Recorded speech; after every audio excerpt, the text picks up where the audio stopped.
Le Chat Poté est un film de chez DreamWorks. On y suit le plus grand bandit et séducteur d'Espagne, le Chat Poté.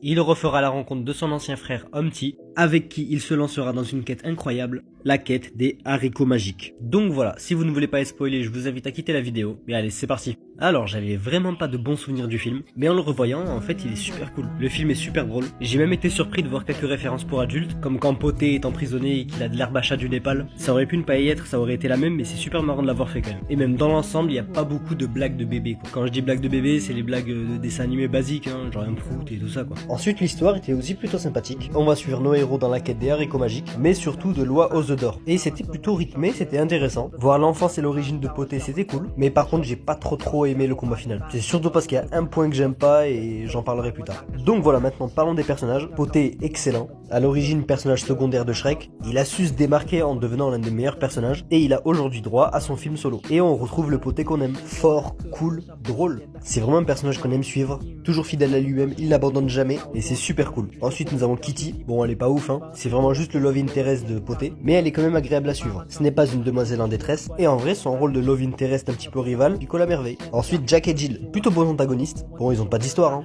Dans le film en tout cas. Mais ils jouent très bien le rôle de bête et méchant. Mais surtout, ce qui est super bien avec eux, c'est qu'on est limite plus intéressé par leur vie de couple que par le fait qu'ils soient méchants en fait. Et c'est super marrant de voir leur interaction. Pour finir avec les personnages, Humpty, Alexandre, Dumpty. Je déteste ce personnage.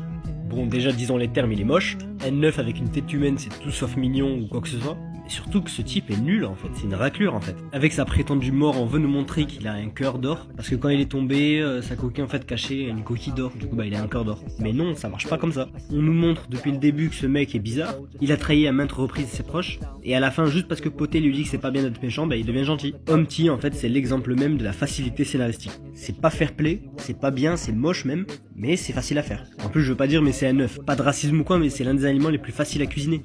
Donc voilà, dans l'ensemble c'était un film super cool à voir, j'ai vraiment passé un super moment, mais pas sûr que Poté reste tranquille très longtemps.